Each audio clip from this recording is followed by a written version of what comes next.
Soy David Cot, presentador de La Historia de España, y este es el episodio 38, llamado Bifredo el Velloso y el origen de Cataluña. En este episodio explicaré el fin del Imperio Carolingio y la independencia de facto de los condados de la Marca Hispánica.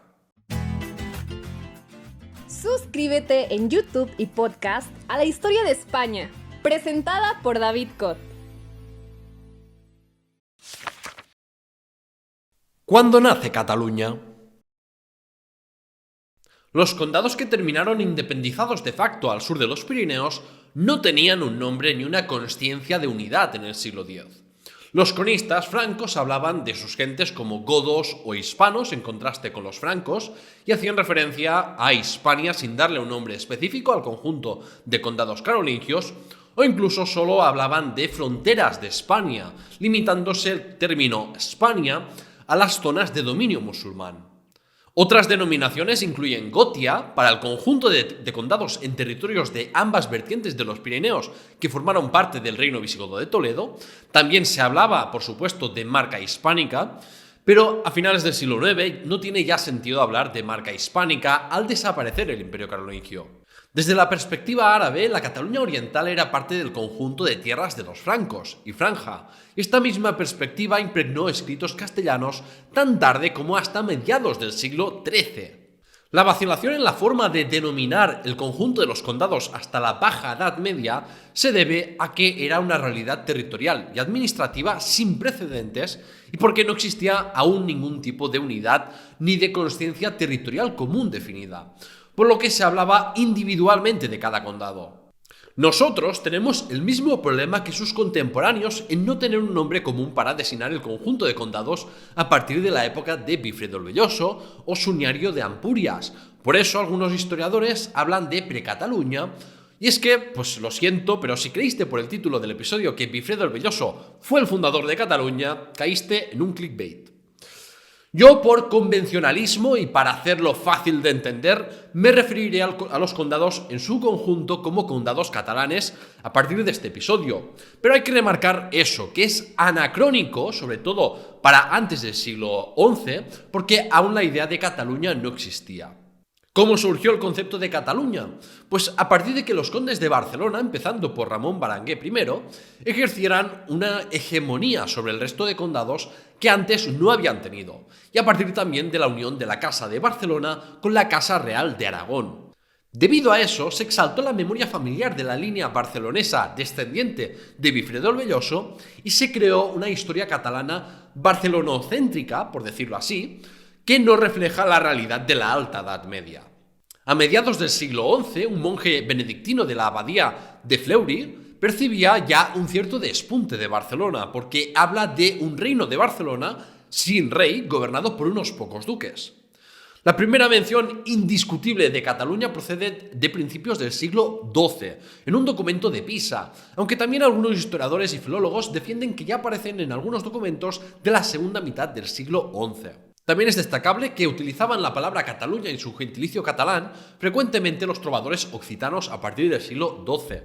Y quizás se percibe que se hablaba más de Cataluña como unidad geográfica desde fuera que desde los propios condados. En cualquier caso, en el siglo XII, Cataluña era un concepto geográfico aún algo ambiguo, que abarcaba los dominios del conde de Barcelona y los condes vasallos de Urgel, Ampurias y Pallars Sobirà, pero no existía aún como entidad política. Y es que la pregunta de cuándo nace Cataluña, igual que cuando se pregunta lo mismo por España, no se puede dar una respuesta categórica, porque estamos hablando de procesos de varios siglos, no de un hecho con una fecha concreta. Cuando el conde de Barcelona se convirtió también en rey de Aragón, las menciones a Cataluña empezaron a aumentar significativamente para identificar a los súbditos que no eran de Aragón, y también como muestra de la ambición de los monarcas condes en imponer su autoridad superior en todos los condados catalanes. El Principado de Cataluña se institucionaliza y adquiere un significado político más concreto en el siglo XIV, al formarse las Cortes Catalanas y la Generalidad de Cataluña. Y a partir de ahí sí se empieza a formar una consciencia territorial, cultural e identitaria común. Sobre la etimología de Cataluña no se ha llegado a un consenso, pero para mí hay dos teorías bastante plausibles.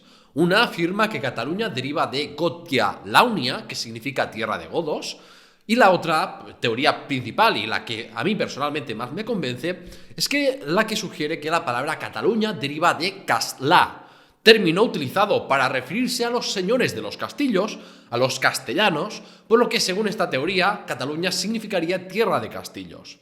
Esto significaría que Cataluña y Castilla son términos de origen homólogo al ser sociedades de frontera con el Islam, aunque fueron términos que parecieron de forma independiente el uno del otro.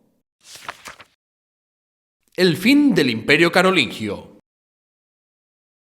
Dejamos la narrativa del Imperio Carolingio y la marca hispánica en torno al año 850 en el episodio 31, el génesis del Reino de Pamplona, después del Tratado de Verdún del 843, en que se repartió el Imperio Carolingio entre los hijos de Luis el Piadoso, con el mayor Lotario recibiendo el título imperial y quedándose con los territorios desde Países Bajos y Bélgica hasta el norte de Italia, Luis el Germánico quedándose con Francia Oriental o básicamente Alemania, y Carlos el Calvo quedándose con Francia Occidental o la futura Francia.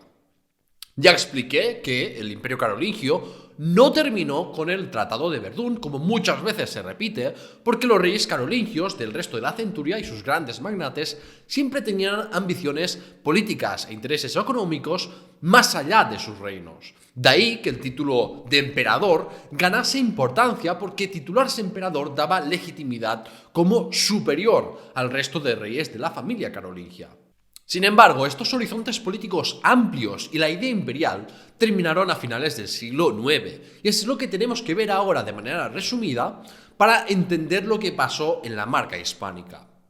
La armonía entre los reyes carolingios se mantenía mediante reuniones frecuentes para discutir problemas compartidos y resolver conflictos, pero la retórica de amor fraternal no evitaba conflictos.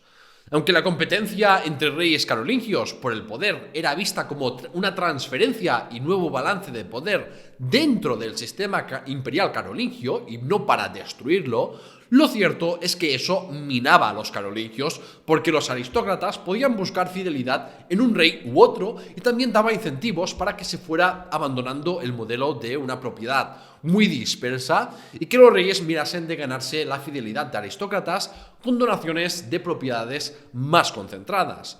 Esto era, digamos, un paso en la dirección del feudalismo, la típica imagen que tenemos de un señor dominando él solo un territorio de mayor o menor amplitud, aunque aún durante los siglos IX y X no existían territorios firmemente dominados por un solo linaje y no se empezó a convertir en una realidad hasta partir del siglo XI. Un síntoma de debilidad ya lo vemos en una asamblea de Carlos el Calvo en el 843, en un momento crítico de inicios de su reinado, cuando aceptó que sus súbditos lo orientasen si creían que actuaba erróneamente y prometió regir sus actuaciones por la justicia. Esta imagen de debilidad parecía comprometer al rey a no privar de honores a nadie siempre que mantuviese su fidelidad. Y esto suponía ceder un poder que antes era absoluto y una decisión que antes era discrecional del monarca. Más relevante para nuestra historia fue el capitular de Quierzy del 877, donde el rey de Francia Occidental, Carlos el Calvo, se vio obligado a disponer que si un conde moría durante la campaña, podía ser sustituido en el cargo por su hijo. Esto estaba pensado como una medida transitoria, temporal, en un contexto de una guerra específica en apoyo a los estados papales contra los invasores musulmanes. Pero se convirtió en la norma y fue el reconocimiento de la tendencia patrimonializadora o privatizadora de las concesiones regias, lo que permitió que se pasase de condes nombrados por el rey a condes hereditarios. Pero posiblemente el factor que más contribuyó a la desaparición del Imperio Carolingio fue que entre el 875 y el 884, ni más ni menos que 8 reyes carolingios murieron, y solo quedó un hombre adulto de la dinastía disponible, Carlos III el Gordo. El impacto de estas muertes es difícil de subestimar y se sintió mucho más allá que dentro de la propia familia gobernante, ya que cualquier sucesión real creaba tensiones entre los aristócratas y suponía una oportunidad para reposicionar sus lealtades. En el 877 murió Carlos el Calvo y su hijo Luis II el Tartamudo murió a los 2 años, dejando 3 hijos menores de edad, que para el 884 ya habían muerto, y por eso el rey de Francia Oriental, Carlos el Gordo, reunificó el imperio carolingio bajo un solo monarca por primera vez desde el 840. Carlos III no visitó gran parte de su imperio, y eso fue un problema grave en un mundo en que todo dependía del patronazgo personal y de ver y ser visto, sobre todo cuando los aristócratas de cada reino ya se habían acostumbrado a tener un rey y una corte cerca. Carlos el Gordo no tardó en enfermar y en noviembre del 887 fue depuesto por un hijo ilegítimo carolingio llamado Arnulfo de Carintia. A la muerte de Carlos el Gordo en enero del 888 se produjo una crisis de legitimidad dinástica sin precedentes por la falta de herederos, el hecho de que Arnulfo era un bastardo y encima en un momento de debilidad por ataques externos en múltiples frentes. El vacío de poder debía ser llenado y por eso en los dominios del centro del imperio los magnates eligieron a un aristócrata con un buen prestigio militar llamado Eudes, conde de París e hijo del magnate Roberto el Fuerte. Padre e hijo destacaron por sus éxitos en la defensa de Francia frente a los vikingos y esa era la prioridad en esos momentos. En otros rincones aparecieron otros pretendientes no carolingios que se proclamaron reyes y de este modo desapareció el imperio carolingio. A la muerte de Eudes en el 898, el hijo póstumo de Luis II el Tartamudo, Carlos el Simple, devolvió Francia occidental a los carolingios y continuaron gobernando durante un siglo. Pero la década sin un rey carolingio demostró que la dinastía de Carlomagno ya no gozaba de la legitimidad, poder y fidelidades de antaño. En el 911, Carlos el Simple hasta acordó con un jefe vikingo el establecimiento de sus hombres al norte de Francia a cambio de proteger sus costas frente a otros invasores vikingos, jurar lealtad formal y convertirse a la fe católica, y de este acuerdo surgió el Ducado de Normandía. La autoridad de Carlos el Simple realmente se limitaba entre el noreste de la actual Francia y el noroeste de Alemania. E incluso ahí tenía competidores por ser las tierras nucleares del Imperio Carolingio, como la dinastía robertina y los propios normandos que había asentado en Francia. El reino de Francia Occidental se convirtió en un conjunto de ducados y condados ligados solo nominalmente al rey. En el 911, la rama oriental o alemana de la dinastía carolingia desapareció por falta de herederos. Por eso los magnates eligieron a un no carolingio por primera vez para el trono, sin demandar ningún carolingio de Francia Occidental. Y para el 919 ni siquiera eligieron a un noble franco. El imperio carolingio está claro que había desaparecido y muchos no necesitaban que volviese. En el reino de Italia ocurrió algo similar, con varios linajes como los duques de Spoleto y los marqueses de Friul peleando por el control de los dominios italianos carolingios. Y en Borgoña y Provenza también se independizaron, con antiguos aristócratas elevándose a reyes. Se terminó el mundo carolingio para dar paso a un mundo poscarolingio fragmentado políticamente que permaneció inestable y con reyes que no sabían dónde buscar su legitimidad. Y esto se resolvió buscando la legitimidad en la Santa Sede y el Sacro Imperio. Los últimos condes nombrados de la Marca Hispánica. En el contexto de un imperio carolingio convulso, la Marca Hispánica también se vio afectada por la agitación política general. Dejamos la narrativa de la Marca Hispánica en la supresión de la revuelta de Guillermo, hijo del marqués Bernardo de Septimania, que causó muchos estragos en la actual Cataluña Oriental y terminó con varios condes muertos con ayuda de tropas andalusíes mandadas por el emir Abderramán II. Entre los condes fallecidos estaba el poderoso Sunifredo, padre de Bifredo el Velloso y marqués por la cantidad de condados que acumuló. Y en Urgel Cerdaña, en el Pirineo catalán, fue sustituido por Salomón, un personaje que por documentos se sabe que revocó algunas de las decisiones de su predecesor, y luego su figura fue presentada por los cronistas como un villano contra el linaje de Bifredo. El rey Carlos el Calvo había conseguido poner bajo su control Aquitania, suprimido la revuelta de Guillermo de Septimania y firmado la paz con los omeyas. Pero las victorias del 852 resultaron ser efímeras. Carlos el Calvo se enfrentó a numerosos y recurrentes desafíos a su autoridad: las rebeliones bretonas, los ataques vikingos, las revueltas de la nobleza y luchas con otros reyes carolingios. Ya comenté también una expedición de Musa ibn Musa, señor de la Marca Superior, que en el 856 ocupó y saqueó la fortaleza de Tarrasa, al norte de Barcelona. El conde Odalrico de Barcelona, Ampurias, Narbona y Rosellón fue destituido en el 858. Más que por su fracaso en defender la frontera, seguramente su destitución tuvo que ver con la participación de su hermano en la invasión de Luis el Germánico sobre Francia occidental, lo que por asociación hacía dudar de la lealtad de Odalrico. El rey de Francia occidental nombró al franco Unifredo para gobernar la mayoría de condados de Gotia, y Unifredo se mostró leal luchando contra los vikingos y las tropas de Luis el Germánico. Pero en el 861, un ejército andaluzí asedió Barcelona y arrasó varios barrios extramuros, y esto coincidió con un intento de Carlos el Calvo de arrebatar a un sobrino suyo, Borgoña y Provenza, que había heredado de su padre Lotario, emperador y rey de la Marca Media o Reino Medio. En este conflicto, Unifredo de Gotia se puso del lado del sobrino, y en el 863 se sumó a la rebelión del subreino de Aquitania, que estaba gobernado por un hijo del rey franco. En el año 862, leales a Carlos el Calvo, lograron ocupar los condados de Ampurias y Gerona, por lo que los hermanos Suniario II y Dalá gobernaron Ampurias y un tal Otger gobernó Gerona, pero Unifredo de Gotia retuvo el control sobre Barcelona, los condados de Septimania y ocupó Tolosa, matando al conde leal al rey. Sin embargo, sus aliados fueron siendo derrotados uno a uno, y él sabía que si seguía resistiendo correría la misma suerte. Por eso lo dejó todo y huyó a Italia en el 864, desapareciendo del rastro histórico. Un noble franco, llamado Bernardo de Gotia, recibió el condado de Barcelona y la mayoría de condados de Septimania.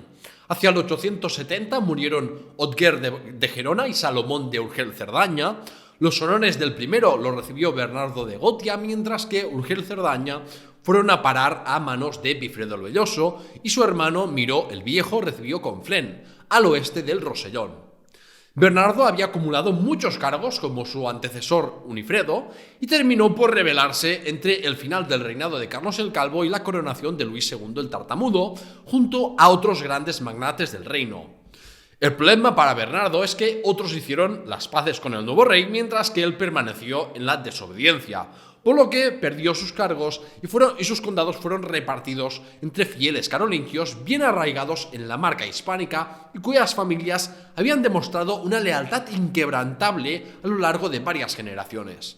En el concilio de Troyes del 878, bajo las órdenes del rey Luis II el Tartamudo, Bifredo el Velloso de Urgel Cerdaña recibió los condados de Barcelona y Osona, su hermano Miró sumó el Rosellón a Conflent, ambos condados al lado norte de los Pirineos, y Dalá y Suniario II de Ampurias recibieron el condado de Gerona. Estos fueron los últimos condes de la Marca hispánica nombrados por un rey franco. Dalá de Gerona y Suniario II de Ampurias. Vale la pena profundizar en las figuras de Suniario II de Ampurias y su hermano Dalá, porque no eran menos importantes que Bifredo en su día, y se han perpetuado en el tiempo algunos errores historiográficos que hay que corregir. Lo más importante es que no existe ningún documento que nos haga pensar que Bifredo el Velloso fue jamás conde de Gerona. Y si se va repitiendo este mito historiográfico hasta en Wikipedia o en cualquier sitio que busques, es porque un historiador muy respetado como Ramón de Abadal le atribuyó también el condado de Gerona para explicar que en un momento dado su hijo primogénito, Bifredo Burrell, gobernase sobre este condado. Pero no hay que caer jamás en las falacias de autoridad y hay que ir a las fuentes primarias. Y las fuentes primarias son claras en que desde el 878 el conde de Gerona era Dalá, el hermano de Suniario II de Ampurias. De hecho, los documentos de la época sugieren que ambos compartían gobierno en los dos condados, pero sí parece que Dalá se encargaba más de los asuntos gerundenses y Suniario de los empolitanos. Historiadores como Salrac han intentado hacer malabarismos para explicar que se hable del conde de Alá en Gerona, planteando la hipótesis de que Suñario y Dalá ocuparon militarmente el condado de Gerona o que Dalá actuó como vizconde de Bifredo. Pero todos estos planteamientos son forzados y sin ninguna base documental. Y es que cuesta ir contra la imagen magnificada de Bifredo el Velloso y también contra mitos historiográficos muy asentados.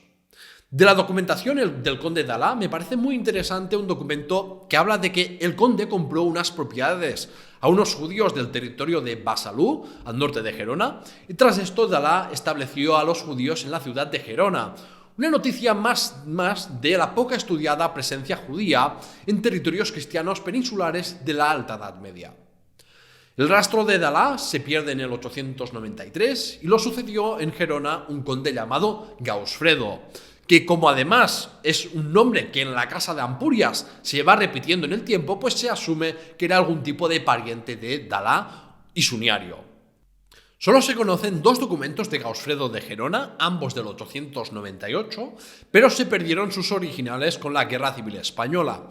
En todo caso, en el 908 ya aparece el conde Bifredo II Burrell, hijo primogénito de Bifredo el Velloso, asistiendo a la ceremonia de recibimiento del nuevo obispo de Gerona. Es difícil establecer por qué pasó el condado de Gerona de la casa de Ampurias a la de Barcelona. Pudo tener que ver quizás con un acuerdo que permitió que en el 896, a la muerte de Miró el Viejo y sin intervención de un rey, Suñario II heredase la parte costera del Rosellón, mientras que Bifredo heredó de su hermano el Conflent las comarcas interiores del Rosellón, que luego pasaron a manos de su hijo Miró II de Cerdaña. Como expliqué en el episodio anterior, el episodio 37, el reinado de Alfonso III de Asturias, lo mismo que ocurría en el reino de Asturias, donde era más importante la dignidad condal que el territorio flexible y cambiante que gobernaba el conde, pues ocurría lo mismo en los condados catalanes. Por esa herencia repartida y la reconciliación con el arzobispado de Narbona, por un conflicto que veremos luego, la casa de Ampurias pudo renunciar al condado de Gerona a la muerte de Gausfredo. Aunque todo este acuerdo es pura especulación, realmente no podemos saber los motivos reales.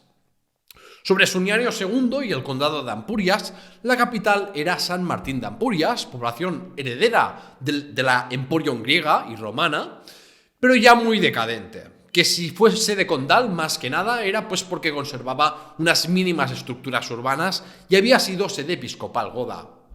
El condado de Ampurias llevaba desde la década del 860 gobernada por los hermanos Suñario y Dalá, y el acontecimiento político más importante durante este periodo fue una audaz expedición por mar hacia Al-Ándalus. En el 889 los emporitanos y probablemente también los gerundenses prepararon 15 barcos para una expedición contra los desprotegidos dominios musulmanes y llegaron hasta Pechina, la ciudad marinera de Almería gobernada como República de Mercaderes durante la fin del Emirato de Córdoba, en un momento en que los de Pechina se tenían que defender también de ataques de clanes árabes de la provincia de Granada. Los emporitanos quemaron barcos de los andalusíes de Pechina y mataron e hicieron cautivos entre su población. Por la noche llegaron a Pechina marineros de toda la provincia de Almería, pero los cristianos los espantaron. La República de Pechina prefirió conseguir una tregua, pagar el rescate de cautivos y firmar un tratado comercial. La independencia de los condados de Ribagorza y Pallars. Si ya en la década del 820 el condado de Aragón abandonó la órbita carolingia por la órbita pamplonesa de Íñigo Arista, hicieron algo similar, pero directamente sin ni entrar en ninguna otra órbita de influencia, los condados de Ribagorza y Pallars, situados al este del condado de Aragón y al oeste del de Urgel. Esta región consistía en una serie de pequeños valles que descendían de los Pirineos. Ribagorza y Pallars se caracterizaban por tener poca población, centrar su actividad económica en el cultivo de cereales, viñas y la explotación ganadera mediante el pastoreo, y poseer pequeños castillos que servían de refugio para protegerse de las razias musulmanas, una situación muy similar a la de, por ejemplo, el condado de Aragón. En un principio, estos valles eran administrados directamente por los condes francos de Tolosa, pero el control carolingio de este espacio siempre fue muy débil, y se centraba en asegurar las comunicaciones por los pasos de montaña con la colaboración de las élites locales y una red de monasterios benedictinos de fundación franca, como comenté en el episodio 28, la época de Carlomagno, parte 1. Sin embargo, todo esto cambió cuando un hijo de Bernardo de Septimania mató al conde de Tolosa y usurpó este condado en el 872. Las élites locales de Ribagorza y Pallars estaban ligadas por los lazos de fidelidad al anterior conde de Tolosa y con su muerte no decidieron renovar sus lazos y quedaron pues independizados con un conde llamado Ramón al frente. En un momento en que ya no podía contar con los condes de Tolosa y el rey Franco para defender sus fronteras, Ramón de Ribagorza y Pallars buscó alianzas y matrimonios con los poderes vecinos para estabilizar y proteger sus dominios. Su hermana Dadildis se casó con el regente de Pamplona, García Jiménez. De este matrimonio nació Sancho Garcés de la dinastía Jimena y sabemos que su tío Ramón lo ayudó a dar un golpe de estado para hacerse rey de Pamplona en el 905 en sustitución de la dinastía de los Arista. Unos años más tarde, uno de sus hijos, que luego heredaría Ribagorza, se casó con la hija del conde de Aragón como parte de estas operaciones de estrechar lazos con Pamplona y Aragón. Y también mediante conquista y por este matrimonio consiguió hacerse con el Sobrarbe, la región digamos que está entre Ribagorza y el condado de Aragón. Aparte de con gobernadores cristianos, el conde Ramón buscó mantener la paz con los gobernadores musulmanes de la Marca Superior. El cronista Ibn Hayyan recoge la noticia de que en el 884 el nieto de Musa ibn Musa, Muhammad ibn Lub, estaba enemistado con el emir, salió con el conde Ramón y aunque terminó entregando Zaragoza a cambio de una compensación, en estas negociaciones entre el Banu Qasi y el Hajib del emir intercedió Ramón de Ribagorza y Pallars. Con otros muladíes, Ramón no tuvo tanta suerte, porque tanto el señor de Lérida, Lub ibn Muhammad, como el señor de Huesca, Muhammad al-Tawil, saquearon con éxito sus condados en el 904, 908 y 910, haciendo algunos cautivos para vender como esclavos y ocupando también algunos de sus territorios. A su muerte entre el 920 y 923, Ramón dividió la propiedad de los condados de Ribagorza y Pallars en dos entre sus 4 hijos. Y estos 2 condados permanecieron independientes y separados el uno del otro ya desde entonces. ¿Y cómo se caracterizaba el poder de sus condes? Pues el poder de la dinastía condal de Ribagorza y Pallars se definía por ser externamente fuerte y capaz de movilizar las fuerzas humanas de sus dominios frente a los ejércitos islámicos, pero internamente los condes dependían de las élites locales y comunidades de sus condados y no eran capaces de recaudar rentas abundantes. Sus funciones públicas se limitaban a la defensa del territorio mediante el liderazgo militar, la protección de las instituciones y patrimonios eclesiásticos y el ejercicio de la justicia a partir del Liber Judiciorum Godo. Las bases patrimoniales de los condes de Ribagorza y Pallars en la Alta Edad Media eran los bienes obtenidos de confiscaciones y conquistas, el control sobre las tierras comunales y sus tierras privadas y aldeas en posesión, de donde sí podían cobrar rentas en especie y servicios de trabajo. Lo que define la Ribagorza y Pallars altomedievales es similar a lo que ya vimos con los condados de Castilla y Álava en el episodio anterior. Una realidad muy local y unos dominios con unas élites laicas y eclesiásticas débiles frente a unas comunidades campesinas más autónomas de lo que serán más adelante al desarrollarse el feudalismo. El conflicto eclesiástico de Exclúa. Desde que los conquistadores musulmanes acabaron con la sede metropolitana de Tarragona, los obispados de la Marca Hispánica dependían del arzobispo de Narbona, y no todos estaban contentos con esta situación, en especial las élites políticas que deseaban ganar un mayor control sobre los obispados. Un clérigo de Cerdaña llamado Exclúa aprovechó la ausencia del arzobispo de Narbona y la enfermedad del obispo de Urgel para conseguir que 2 obispos lo consagrasen como obispo de Urgel. Exclúa se erigió como arzobispo reclamando el antiguo poder del arzobispado de Tarragona y contaba con el apoyo político de los condes Suniario II y Dalá de Ampurias y Gerona y de Ramón de Ribagorza y Pallars. Exclúa prometió a Suniario restaurar la sede episcopal de Ampurias y para Ramón creó la diócesis de Pallars en el 888, que al cabo de unos años llegó a liderar uno de sus hijos. En cierto modo, esto se asemeja a la forma en que Alfonso II de Asturias desafió la primacía de la sede episcopal de Toledo, entonces bajo el Emirato de Córdoba. Es que la independencia de las autoridades eclesiásticas en unos dominios era tan importante como la independencia política de un reino o condado, porque desde la antigüedad tardía un obispo ejercía en la práctica de funcionario, hasta el punto de legislar y ejercer de jueces y alcaldes. Y si tu condado formaba parte de una diócesis que no controlabas, tenías un problema. Los obispos de Barcelona y Osona colaboraron con Esclúa en el nombramiento de un nuevo obispo de Gerona puesto a dedo por los condes Suniario y Dalá de Ampurias y Gerona, en contra de un obispo nombrado desde Narbona.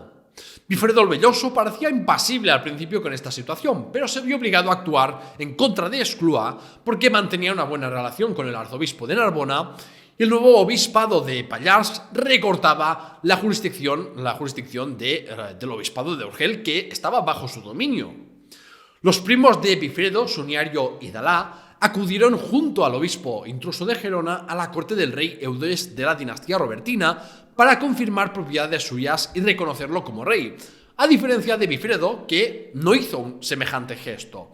De manera que es imposible desvincular los movimientos políticos con los eclesiásticos. El conflicto episcopal se resolvió en un concilio del 890 que condenaba el cisma. Esclúa y el obispo de intruso de Gerona terminaron destituidos y excomulgados, y también el conde Suniario terminó excomulgado, aunque años después se reconcilió con el arzobispado de Narbona. Los obispos de Barcelona y Osona fueron perdonados por su rebeldía, aunque el de Osona tuvo que pagar durante varios años un tributo a Narbona como castigo, mientras que el obispado de Pallars siguió existiendo hasta el 949, momento en que fue reintegrada en la diócesis de Urgel. Eso sí, en el 956, es decir, solamente 7 años después, se estableció el obispado de Ribagorza, luego conocido como obispado de Roda por ser su sede Roda de Isàvena. Fue un obispado limitado al condado de Ribagorza y no al de Pallars, que ya estaba separado políticamente, y su función básicamente era simbólica y legitimadora de sus condes para evitar someterse y enviar su dinero a la diócesis de Urgel, mientras que las comunidades rurales, notables locales y monasterios eran los verdaderos impulsores de la construcción de iglesias y de la vida religiosa del condado de Ribagorza.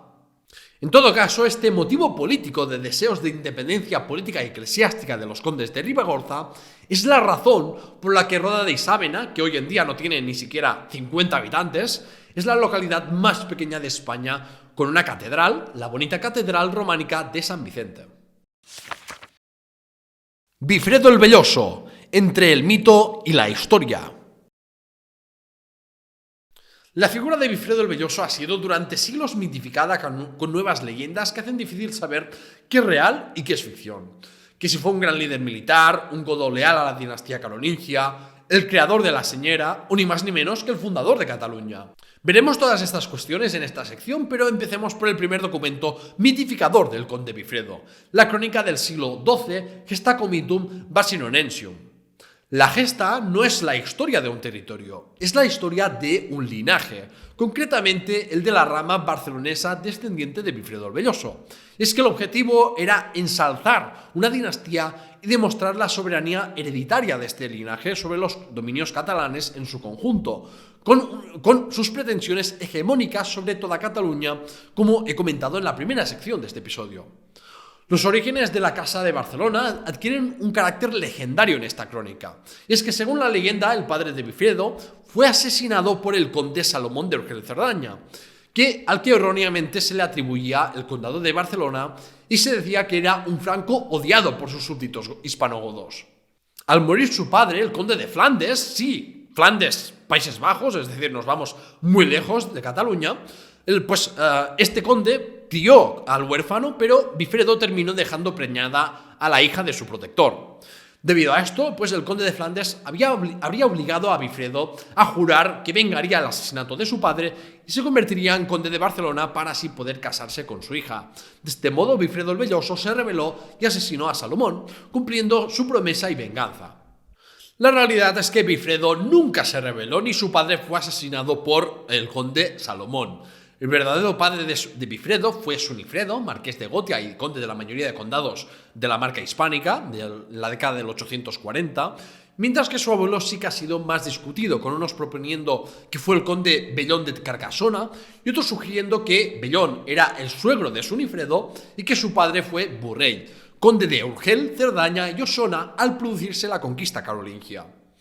En todo caso, lo que está claro es que las estrategias matrimoniales que seguían los condes de Gotia era la de casarse entre parientes o entre otros aristócratas del mismo rango para ampliar su radio de actuación o bien reforzar su autoridad local. Por eso era común encontrar condes con propiedades desde Narbona y el Rosellón hasta Barcelona. A nivel de memoria popular catalanista, el mito más importante atribuido a Bifredo el Velloso es el origen de la señera y el ser padre de la patria catalana. Según dice la leyenda de las 4 barras, Bifredo defendió heroica y hábilmente la frontera de atacantes musulmanes, pero resultó gravemente herido. Llegó tarde un indeterminado rey franco y este impregnó su mano con la sangre del pecho de Bifredo y en un escudo dorado dejó la huella de 4 dedos ensangrentados de arriba abajo. Admirando así las acciones de Bifredo, les otorgó a sus herederos Cataluña en perpetuidad y así consiguieron la independencia. A diferencia de otras banderas y escudos de armas, se desconoce el origen de la señera y la primera vez que la vemos es en el siglo XIII, ya cuando existía la corona de Aragón. Por eso Cataluña y el resto de reinos peninsulares que formaron parte de la corona de Aragón comparten banderas. A través de la ficción se estableció el nexo entre un conde del siglo IX y la simbología catalana, y vale la pena destacar que la leyenda de las 4 barras es una invención muy tardía, se encuentra de manera escrita a partir del siglo XVI y guarda similitudes además con el relato popular de cómo Fernando III de Castilla creó el escudo de la Casa de Córdoba tras conquistar la ciudad. Relacionado con este periodo, la historiografía catalana tradicional explicaba los nombramientos de condes y las revueltas de Gotia como un conflicto identitario y étnico entre francos extranjeros y godos locales, precursores de los franceses y catalanes respectivamente. Este enfoque permitía hacer casi predestinada la independencia de los condados catalanes. Pero no se sostiene esta teoría y además vale la pena remarcar que con los matrimonios entre aristócratas de distintas regiones, ser franco se volvió, digamos, menos una etiqueta étnica y más como un marcador de elevado estatus social, un poco como ya vimos en el episodio Extra 6, Identidad Goda y su evolución. Es cierto que el linaje de Bifredo el Velloso había demostrado una lealtad inquebrantable hacia los carolingios y ese fue el motivo por el que su familia acumuló honores en la marca hispánica tras la experiencia de Unifredo o Bernardo de Gotia. Pero ¿eran leales simplemente porque eran, mejores personas, mejores súbditos? No, esa no es una buena explicación. Los grandes magnates francos de mayor rango y con propiedades dispersas y relaciones de parentesco por todo el imperio carolingio tenían la tendencia a rebelarse y cambiar más fácilmente sus lealtades, porque si se rebelaban y en un sitio les iba mal, pues siempre podían buscar protección en otro reino carolingio, manteniendo su estatus precisamente porque poseían tierras por todos lados. Esta posibilidad no existía para los aristócratas de menor rango y de mayor arraigo local, como era el caso del linaje de Bifredo el Velloso, de manera que jugaban la baza de la lealtad al rey carolingio por puro oportunismo político y porque no les quedaba otra, ya que si se rebelaban y les salía mal, todas sus propiedades terminarían confiscadas y lo perderían todo. Irónicamente, los condes que se mostraron teóricamente leales a los carolingios fueron los que tuvieron más éxito en erigir sus propias dinastías hereditarias. ¿Significa eso que Bifredo es el padre fundador de Cataluña, como dice la mitología nacionalista catalana? Por supuesto que no. Ya he comentado al principio del episodio que el concepto de Cataluña nace siglos después. Para empezar, Bifredo no gobernó sobre todo lo que serán los condados catalanes y tampoco es que hiciera ninguna declaración de independencia, ni tampoco sus hijos. Pero se convierten posteriormente a un personaje histórico en un héroe nacional es porque algo relevante realmente hizo, aunque solo sea en retrospectiva. En esto coinciden figuras como Don Pelayo de Asturias, el Cid, Fernán González de Córdoba o el propio Bifredo. Bifredo el Velloso es importante porque estableció una longeva dinastía con herederos directos por línea masculina desde el siglo IX hasta el siglo XV. La Casa de Barcelona, que gobernó la capital de Cataluña y más tarde la Corona de Aragón. Su mayor legado, sin embargo, se produjo cuando murió, porque fue el primer conde de Barcelona que dejó la autoridad condal a sus hijos sin la intervención de un rey franco. Y así se produjo el paso de unos condes funcionarios elegidos y destituidos según los deseos de un rey a condes propietarios del territorio que gobernaban, y esto fue un acto de soberanía del conjunto de la marca hispánica, la futura Cataluña. Los hechos del gobierno de Bifredo el Velloso. Bifredo empezó a gobernar Urgel y Cerdaña en el 870 y sumó Barcelona y Osona en el 878, y hasta el Conflent y comarcas interiores del Rosellón en el 896, un año antes de morir. ¿Qué podemos destacar de su etapa de gobierno sobre estos condados? Pues para empezar, que convirtió todo esto en una empresa familiar de enchufados en la esfera política y religiosa. Algo que, por otra parte, pues no era excepcional en esta época, como hemos visto ya en el caso de los condados de Ribagorza y Pallars de Ramón. El conde de Barcelona fue patrón del culto religioso y fundó dos monasterios, el de San Juan de las Abadesas y el de Santa María de Ripoll, ambos en la comarca pirenaica del Ripollès y dotados de extensas fincas y privilegios. Dejó a su hijo Radulfo a cargo del monasterio de Santa María de Ripoll. Más tarde, Radulfo se convirtió en abad de Ripoll y obispo de Urgel, e hizo lo mismo con el monasterio de San Juan de las Abadesas, que dejó a cargo de su hija Emma, que por ser menor de edad no tomó verdaderamente las riendas hasta la muerte de su padre en el 897. Esta decisión de colocar parientes en posiciones de poder estuvo motivada por querer monopolizar los principales cargos laicos y religiosos de la región y aumentar la riqueza de su familia. La abadesa Emma amplió las propiedades del monasterio, incluso extendiendo la autoridad condal en la tierra de nadie catalana, y eso le permitió controlar un territorio grande que actuaba prácticamente como un condado en sí mismo, a veces incluso contra los intereses de sus hermanos. Fue sin duda una mujer temible y que sabía gestionar muy bien su patrimonio. Por su fervor religioso estableció un scriptorium para escribir, copiar e iluminar manuscritos, pero el monasterio dirigido por su hermano Radulfo tuvo más éxito a largo plazo, porque el monasterio de Santa María de Ripoll se convirtió en el centro de producción cultural más importante de Cataluña durante toda la Edad Media y en uno de los monasterios y scriptoriums de mayor renombre por toda Europa.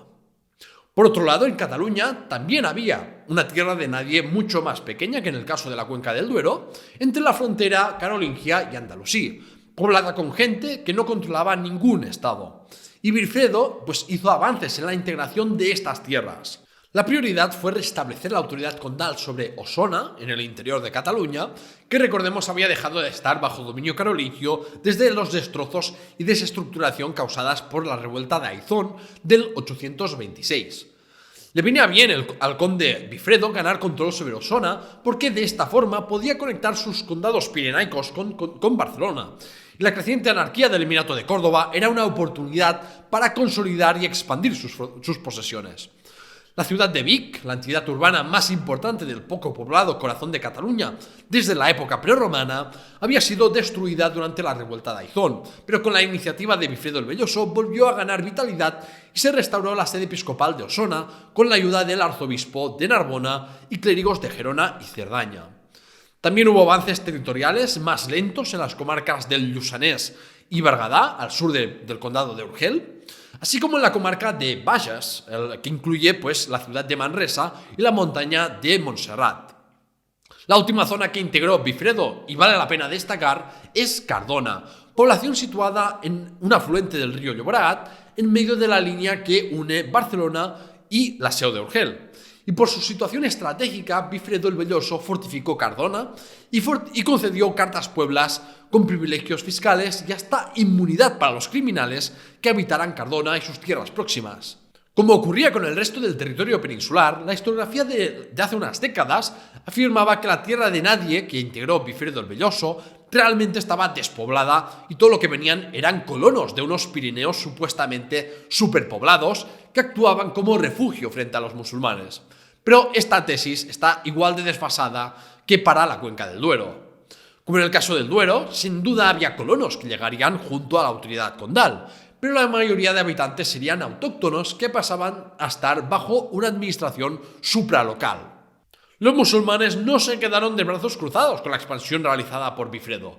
Es cierto que la autoridad emiral estaba muy débil, pero los señores de frontera seguían ahí y se sentían amenazados por la fortificación de plazas fuertes como Cardona, porque además de la clara función militar, las fortificaciones eran clave para ejercer un dominio político y económico sobre un territorio. En respuesta, en el 884, Ismail ibn Musa, que acababa de perder la supremacía sobre el clan Banu Qasi, pero mantenía el dominio de Monzón y Lérida, decidió fortificar Lérida, lo que por su parte el conde barcelonés interpretó como una provocación y les atacó. Ni los Banu Qasi de Lérida ni Bifredo el Velloso estaban actuando por orden del emir o del rey, porque tanto la autoridad omeya como la carolingia estaban ausentes. Las iniciativas bélicas venían de los señores de la frontera. En este enfrentamiento el conde cristiano salió perdedor y unos meses después Ismail ibn Musa construyó la fortaleza de Balaguer como primera línea de defensa de los dominios andalusíes orientales. En el 892 hubo un segundo encuentro entre Bifredo el Velloso y los Banu Qasi unificados liderados por Lub ibn Muhammad, esta vez por iniciativa de los muladíes. Lub ibn Muhammad marchó contra un castillo, no se sabe si cercano a Barcelona o si estaba en la comarca del Solsonès, cerca de Urgel y Cardona. Bifredo fue a su encuentro y de nuevo demostró que no estaba realmente muy hecho para la guerra, porque no solo fue derrotado, sino herido mortalmente por una lanza, heridas por las que terminó muriendo unos días después, en agosto del 897. La sucesión hereditaria de Bifredo. Bifredo se hizo enterrar en uno de los monasterios más destacados que fundó, el de Santa María de Ripoll, igual que harían otros descendientes lejanos suyos a partir del siglo XI como lugar de memoria familiar. En un momento en que no había ningún monarca carolingio legítimo porque seguía reinando Eudes, Bifredo el Velloso transmitió a sus hijos, de manera hereditaria y sin intervención exterior, su autoridad condal. Eso significó que la autoridad pública y propiedad privada se volvieron inseparables. Se pasó de condes agentes del rey a condes propietarios y hereditarios formando dinastías regionales. Por eso hablamos de patrimonialización o privatización de los condados. La historiografía catalana se ha centrado mucho en demostrar la especificidad de los condados catalanes y su deseo de autonomía, cuando esto hay que ponerlo en un contexto mayor del Imperio Carolingio, y los condados del sur de los Pirineos no eran excepcionales en el fenómeno de la disgregación del mundo carolingio. No es tanto que los condes buscaran activamente la independencia de sus condados, ni se levantaran en armas contra el rey, sino que, a falta de un poder regio capaz de llegar hasta ahí, terminaron gobernando de manera autónoma. La fuente de legitimidad para gobernar no cambió de la noche a la mañana y aún muchos buscaban legitimar el ejercicio del poder político y judicial ni el nombramiento nominal por parte de los carolingios o de otras dinastías que surgieron en el núcleo del antiguo Imperio Carolingio. Por su parte, el mismo Bifredo ya se legitimaba con la típica fórmula de por la gracia de Dios y defensa de la tierra, como comenté en el episodio 24, la reconquista Pelayo y Covadonga. Y ya en el siglo X empezaron a buscar su legitimidad en el Papa de Roma y eso fue el inicio del apogeo de la autoridad del arzobispo de Roma. En el caso de condados como el de Urgel, no se tiene constancia de ningún reconocimiento formal de la autoridad franca desde la muerte de Bifredo el Velloso, ni por parte de sus condes ni de las autoridades eclesiásticas, como vimos en el episodio extra 15, el condado de Urgel 870-1066, donde exploré además la historia de este condado hasta la cruzada de Barbastro y el sometimiento a la hegemonía del condado de Barcelona. También, por otra parte, vale la pena recordar que los condes catalanes, igual que ocurría en el Reino de León, en la segunda mitad del siglo X, con el apogeo del Califato de Córdoba, rendían pleitesía y tributo de manera intermitente a los omeyas al mismo tiempo que aún podían hacerlo a los reyes de Francia Occidental o al papado. O sea, que se podía reconocer la autoridad superior de varios poderes políticos a la vez. La ruptura definitiva de cualquier reconocimiento formal a los reyes francos se produjo en el 987 en el caso del conde de Barcelona, Gerona y Osona, Borrell II, al extinguirse la dinastía carolingia y tomar el control la dinastía Capeta. ya que ni Borrell quiso reconocer al rey Capeto, ni este acudió a la llamada de auxilio militar del conde para proteger sus tierras de las campañas de Almanzor. Volviendo a la sucesión hereditaria de Bifredo el Velloso, su primogénito Bifredo II Borrell heredó Barcelona y Osona. Ya hemos visto antes que también se haría con el tiempo, al paso de los años, con Gerona. Y como hermano mayor fue tutor del hermano más pequeño, Suniario. Sunifredo II recibió el condado de Urgel, separado a partir de entonces de Cerdaña, mientras que Cerdaña y Conflent, junto a las comarcas interiores del Rosellón, las heredó Miró II. A la muerte del rey Eudes de la dinastía robertina en el 898, la dinastía carolingia fue restaurada en el trono de Francia Occidental bajo Carlos el Simple. Entonces el conde Bifredo II Borrell, acompañado de su hermana la abadesa Emma y de otras autoridades eclesiásticas, viajó a la corte del rey Carlos el Simple para obtener preceptos de reconocimiento de propiedades y privilegios. Por ejemplo, le concedió las tierras fiscales y yermas y el derecho a acuñar moneda en el condado de Osona, una prerrogativa típicamente reservada a un monarca. Con ello, el rey Carlos también reconoció la sucesión hereditaria de los hijos de Bifredo, porque no tenía sentido ir en contra de uno de los pocos leales a la dinastía carolingia, y de hecho desde fuera, que transmitiera su autoridad a sus hijos fue bien visto por los leales carolingios, porque en un momento de ausencia de un rey carolingio, que su familia se mantuviera en el poder en la marca hispánica protegía a sus dominios de caer en manos de abiertos opositores a la casa de Carlomagno. Con su legitimidad reforzada, Bifredo Borrell se intituló marqués y a partir de un concilio de Barcelona celebrado en el 906 empezó a usar el título princeps, que enaltecía su prestigio y en parte también era una demostración de autonomía. A nivel interno, Bifredo II Borrell siguió una política continuista de fundar monasterios e incrementar el patrimonio familiar con la adquisición de nuevas tierras, por compraventas y donación y por la incorporación de algunos asentamientos de esa tierra de nadie en torno al río Llobregat. A nivel exterior, en verano del 898 ya tuvo que enfrentarse a una pequeña algarada andalusí en Vic de camino a Barcelona, que esta vez fue victoriosa para el sucesor de Bifredo el Velloso y terminó con 30 hombres muertos, incluyendo un cliente omeya oriundo de Tortosa. El agresivo señor de Huesca, Muhammad al-Tawil, destruyó la fortaleza de Castellsultat, el núcleo original del aseo de Urgel, matando a algunos hombres y capturando mujeres en el 910.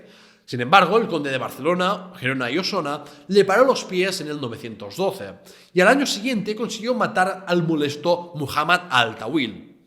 Este conde ya no era Bifredo Borrell, que murió sin hijos varones en el 911, sino su hermano menor, Suniario, que heredó sus condados. Aquí termina la narración de este episodio porque entre el 910 y 912 coincide el relevo generacional en el Reino de Asturias, estos condados y el Emirato de Córdoba, donde empezó a gobernar el gran Abderramán III de Córdoba.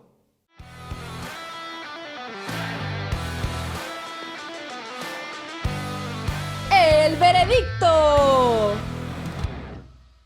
En el veredicto de hoy quiero hablar de un tema muy pertinente como es la escala de grises que existe en la realidad en cuanto a la independencia y soberanía política. Y es que hay que diferenciar la soberanía teórica y los grados reales de autonomía política de un territorio. Y creo que siempre es mucho más relevante quién tiene el poder en realidad y qué capacidades y limitaciones tiene en el ejercicio de ese poder. En el sistema de estados tributarios de China, reinos como Corea, Siam, Vietnam o Ryukyu eran independientes, claramente tomaban sus propias decisiones a nivel interior. Formalmente, pero reconocían la hegemonía china y pagaban tributo. Se puede decir que una situación similar ocurrió en algunos condados de la antigua marca hispánica durante parte del siglo X y también ocurrió lo mismo en relación a la Córdoba de los Omeyas por parte del conde de Barcelona y de reyes y condes del Reino de León y Pamplona en la época de hegemonía del Califato de Córdoba. ¿Significa eso que no eran independientes o que eran parte del Reino de Francia Occidental o del Califato de Córdoba? Yo considero que no. Ahora bien, ¿qué grado de soberanía tenían? Pues ahí es más discutible, porque al reconocer la hegemonía de otro Estado, claramente no se establece una relación de igualdad y hay un mayor o menor grado de injerencia exterior. En 2019, el entonces presidente del Banco Central Europeo, Mario Draghi, trató la cuestión de la soberanía e independencia muy bien en un discurso en relación al Brexit, definiendo la soberanía como la habilidad de controlar los resultados y responder a las necesidades de la gente. ¿Reino Unido, por ejemplo, es más soberano ahora o tenía más influencia económica y política internacional antes? ¿O qué hay de Rusia? ¿No era más soberana antes de liarla en Ucrania y comerse ahí un montón de sanciones internacionales? La independencia y soberanía van más allá de lo que pueda expresar un papel. Y con eso, el veredicto termina. Si te gusta mi trabajo de divulgación histórica, no dudes en suscribirte al programa La Historia de España, Memorias Hispánicas, en YouTube o los dos podcasts. Y puedes obtener privilegios si te conviertes en mecenas en patreon.com/lahistoriahispana. En la página web del programa puedes encontrar además los guiones y fuentes de los episodios si quieres profundizar más en los temas tratados o verificar la información que doy. Tienes también una tienda con merchandising y también puedes recibir lecturas para leer o notificaciones sobre los episodios en el Discord del programa. Tienes los enlaces a todo esto en la descripción del episodio. En el siguiente episodio de la serie principal volveremos al Andalus con la pérdida de control casi completo de los omeyas sobre el Emirato de Córdoba desde la segunda mitad del reinado de Muhammad hasta Abdalá. Gracias por escucharme y hasta pronto.